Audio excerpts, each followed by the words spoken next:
नमस्कार दोस्तों, कथा सागर के इस अंक में आप सभी का बहुत बहुत स्वागत है। आज की कहानी का शीर्षक है सोने का कुआं। आसमान साफ नहीं था, चारों ओर काले काले बादल छा गए थे। कभी भी बारिश हो सकती थी। रश्मि जैसे बारिश पड़ने से पहले जल्दी जल्दी मुनरस अपार्टमेंट में पहुंचना चाहती थी, जिससे कि वो बारिश में भीग न जाए, क्योंकि रश्मि पिछले हफ्ते बारिश में भीगने की वजह से बीमार हो गई थी। वो भागते भागते अपार्टमेंट तक पहुंच तो गई, लेकिन बीच में बारिश होने लगी और रश्मि ना चाहते हुए भी भीग गई, जिसकी वजह से वह परेशान हो गई। वह सोचने लगी कि इस बार अगर वह बीमार हुई तो बहुत मुश्किल हो जाएगी। रश्मि ने अपार्टमेंट पहुंचने पर दरवाजे की घंटी बजाई।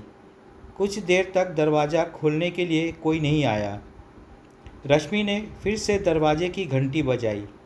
एक औरत ने दरवाज़ा खोला।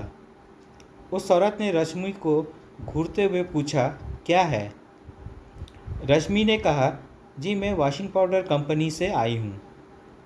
हमारी कंपनी अभी अपना प्रचार कर रही है, जिसकी वजह से यह वॉशिंग पाउडर बहुत ही कम दामों में बेच रही है। इसकी कीमत सिर्फ 30 रुपये में आधा किलो है। हमारा वॉशिंग पाउडर आपके महंगे से महंगे वॉशिंग पाउडर से अच्छी सफाई करता है। इतना कहकर रश्मि ने कहा कि अगर आपके पास कोई गंदा कपड़ा है तो ले आइए, मैं आपको अभी कपड़ा साफ़ करके डेमो दिखा देती हूँ। मुझे नहीं चाहिए तुम्हारे यहाँ घटिया वॉशिंग पाउडर और ना ही इसका डेमो चाहिए। इतना सुनकर रश्मि ने कहा, मैडम आप एक बार डेमो तो देख लीजिए।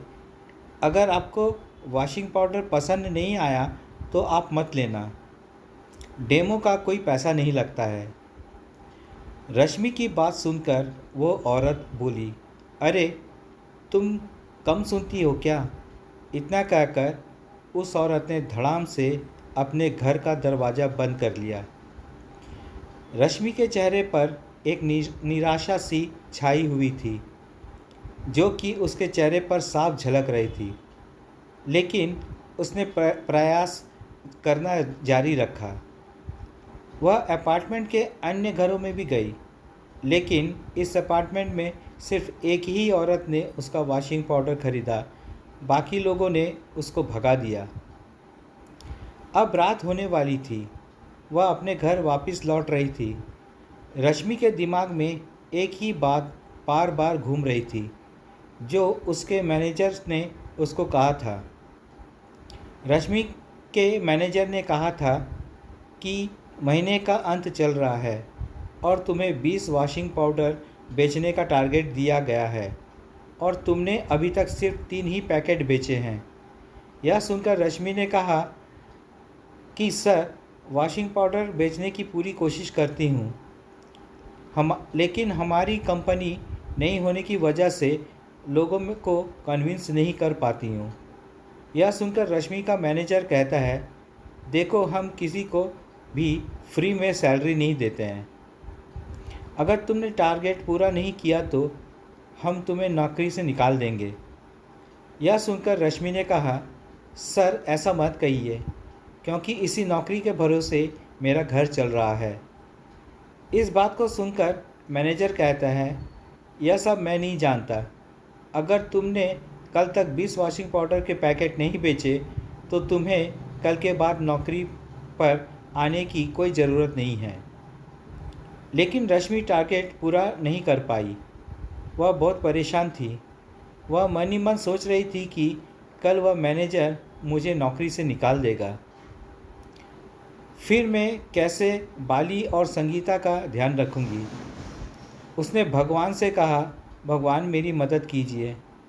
रश्मि के पति की कपड़े की एक छोटी सी दुकान थी, जो कि बहुत अच्छी चलती थी, क्योंकि उसका पति ग्राहकों से बहुत प्यार से बात करता था। अगर एक बार ग्राहक उसकी दुकान में आ जाते थे तो कुछ भी खरीदे बिना नहीं जाते थे। वह मन ही मन सोच रही थी कि कल वह मैनेजर मुझे नौकरी से निकाल देगा, फिर मैं कैसे बाली और संगीता का ध्यान रखूंगी। उसने भगवान से कहा, भगवान मेरी मदद कीजिए। रश्मि के पति की कपड़े की एक छोटी सी दुकान थी जो कि बहुत अच्छी चलती थी, क्योंकि उसका पति ग्राहकों से बहुत प्यार से बात करता था। अगर एक बार ग्राहक उसकी दुकान में आ जाते थे तो कुछ भी खरीदे बिना नहीं जाते थे, चाहे कोई छोटी ही चीज़ क्यों ना खरीदे।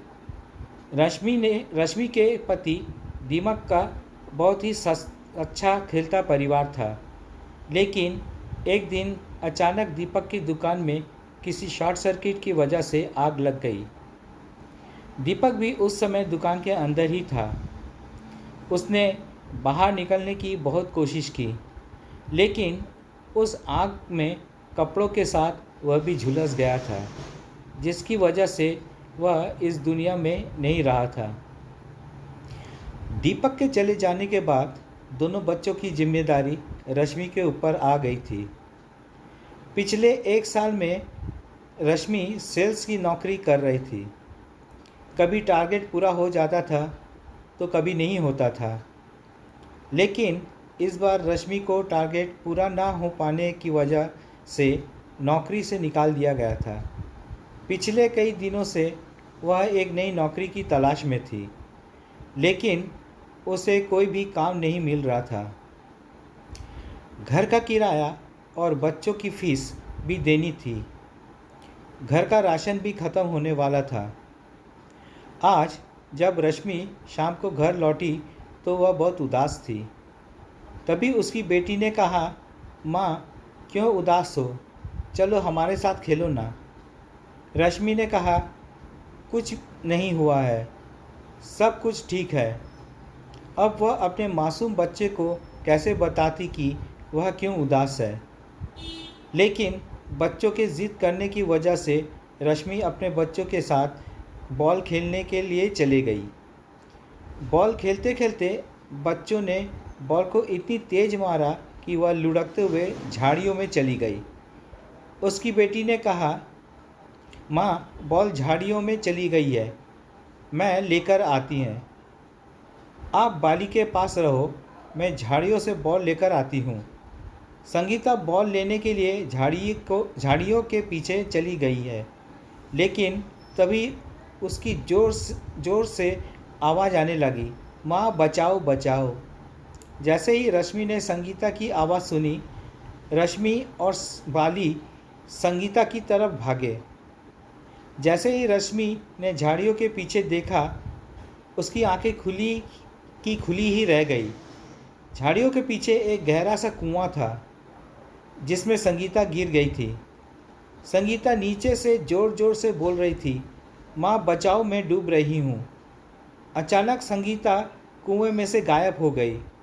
बाली भी उस कुएं में देख रही थी। अचानक बाली का पैर फिसला और वह कुएं में गिर गई। बाली भी कुएं में से अपनी माँ को आवाज़ लगा रही थी, माँ बचाओ। यह सुनकर रश्मि के हाथ पांव फूल गए। उसे कुछ समझ में नहीं आ रहा था, इसलिए रश्मि भी कुएं में कूद गई। कुएं में कूदने के बाद रश्मि अपनी बेटियों को आवाज़ लगाने लगी। तभी उसका पैर पकड़कर किसी ने उसे कुएं के अंदर खींचा, जहाँ पर एक दूसरी दुनिया में थी। वहाँ पर सभी कुछ सोने का था, सोने के जेवर, सोने की ईंट और सोने के बिस्किट।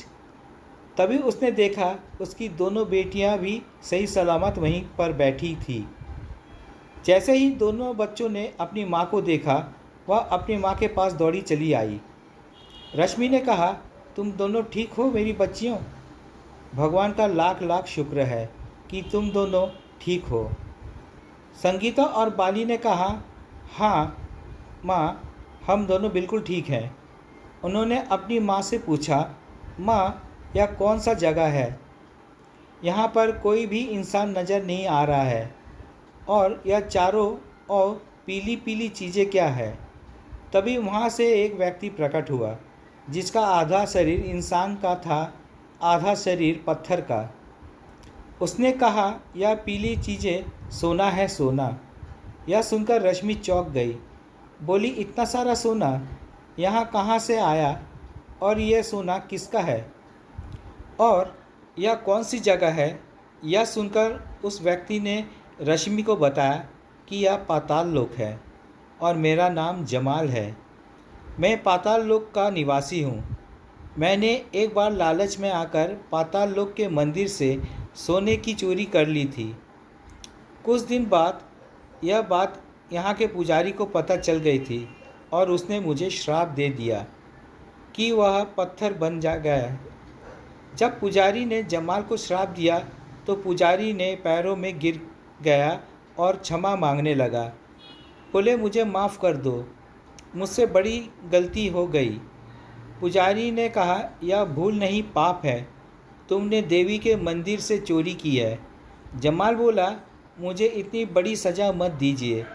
यह बात सुनकर पुजारी को दया आ गई। पुजारी ने कहा, मैं अपना श्राप तो वापस नहीं ले सकता, लेकिन तुम्हारा 1 साल में एक बार पूर्णिमा के दिन आधा शरीर पहले की तरह आ जाएगा और वह समय होगा जब तुम किसी की मदद करोगे। तुम जैसे जैसे किसी की मदद करोगे तुम्हारा पाप कम होता जाएगा और एक दिन तुम्हारा पाप पूरा ख़त्म हो जाएगा और तुम पूरी तरह से अपने पूर्ण रूप में आ जाओगे।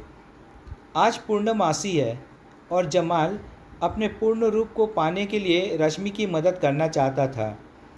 जमाल ने कहा, मुझे तुम्हारी सारी परेशानी के बारे में पता है, इसलिए मैं तुम्हारी मदद करना चाहता हूँ।